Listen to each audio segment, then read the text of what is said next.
রাসূলুল্লাহ সাল্লাল্লাহু আলাইহি ওয়াসাল্লাম হাদিসের মধ্যে বলছেন যে আউয়ালু মা ইউহাসাবু বিহিল আবদু ইয়াউমাল কিয়ামাতিস সালাহ, কিয়ামতের দিনে সর্বপ্রথম নামাজের হিসাব নেওয়া হবে। অর্থাৎ আপনি একবার কল্পনা করুন যে দুনিয়ার দিক থেকে যদি আমরা চিন্তা করি যে অনেকগুলো ধাপের মধ্যে যখন প্রথম ধাপ আমাদের সঠিকভাবে বা ভালোভাবে হয়ে যায়, তো তারপরের যে ধাপগুলো এটা সহজেই হয়ে যায়। তো কিয়ামতের দিনে ওই ভয়াবহ দিন, কোন ভয়াবহ দিন? যেদিন কেউ কাউকে চিনবে না। ফাইদা জাআতিস সাখা, যেদিন এসে পড়বে ওই ধ্বংসধ্বনি। ইয়াউমা ইয়াফিরুল মারউ মিন আখি, মানুষ পলায়ন করবে তার ভাই হতে। ওয়া উম্মিহি ওয়া আবি, তার মা এবং বাবা থেকে। ওয়া সাহিবাতিহি ওয়া বানি, তার স্ত্রী এবং সন্তান থেকে।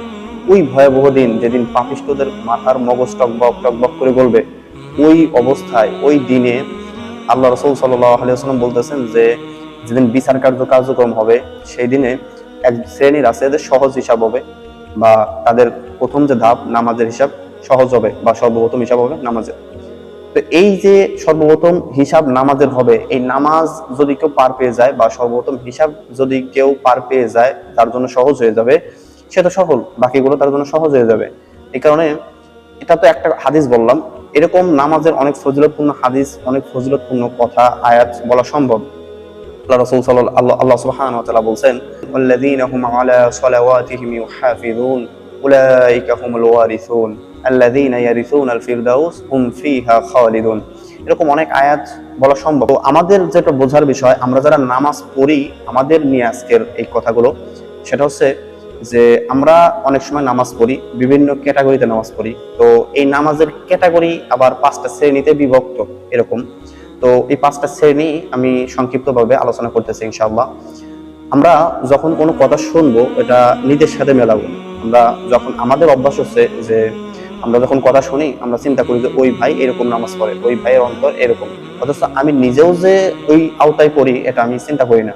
আমাদের সাহাবায়ে কেরাম এরকম ছিলেন না। তখন তারা যখন আল্লাহ রাসূল সাল্লাল্লাহু আলাইহি ওয়াসাল্লাম থেকে কোনো কথা শুনতেন, আগে নিজের সাথে মেলাতেন যে আমার ভিতরে এই সমস্যা আছে কিনা, আমার ভিতরে এই মুনাফিকি আছে কিনা, তারপরে দাওয়াত দিতেন।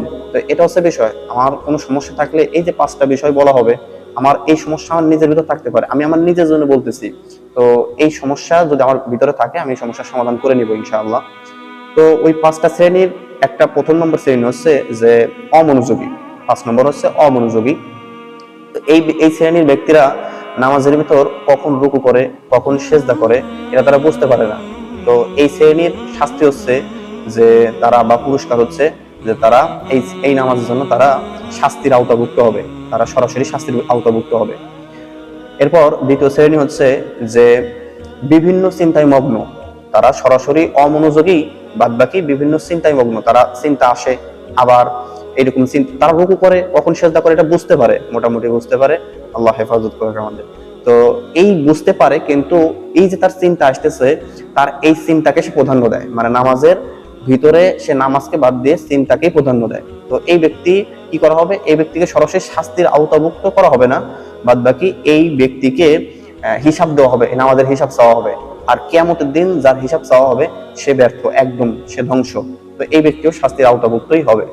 এরপরে প্রচেষ্টাকারী, 3য় নম্বর হচ্ছে প্রচেষ্টাকারী। এই ব্যক্তি কেমন?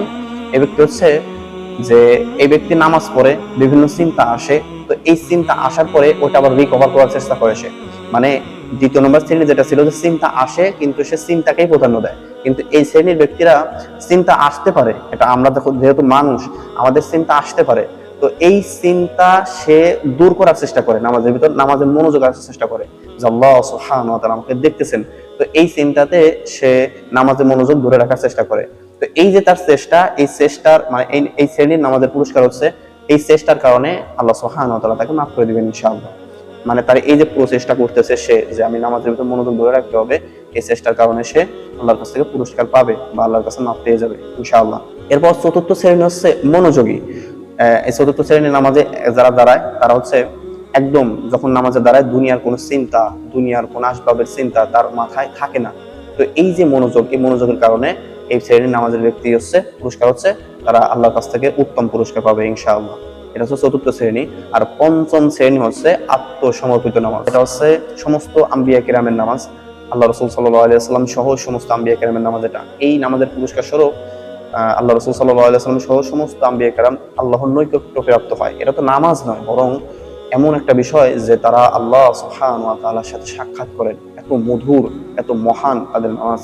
আল্লাহ সুবহানাহু ওয়া তাআলা এই যে আল্লাহ সুবহানাহু ওয়া তাআলা আমাদের উপর নামাজকে ফরজ করেছেন, রাসূলুল্লাহ সাল্লাল্লাহু আলাইহি ওয়াসাল্লাম কেমন যেন মেরাজে গিয়ে আমাদের জন্য জান্নাতের চাবি নিয়ে আসছেন।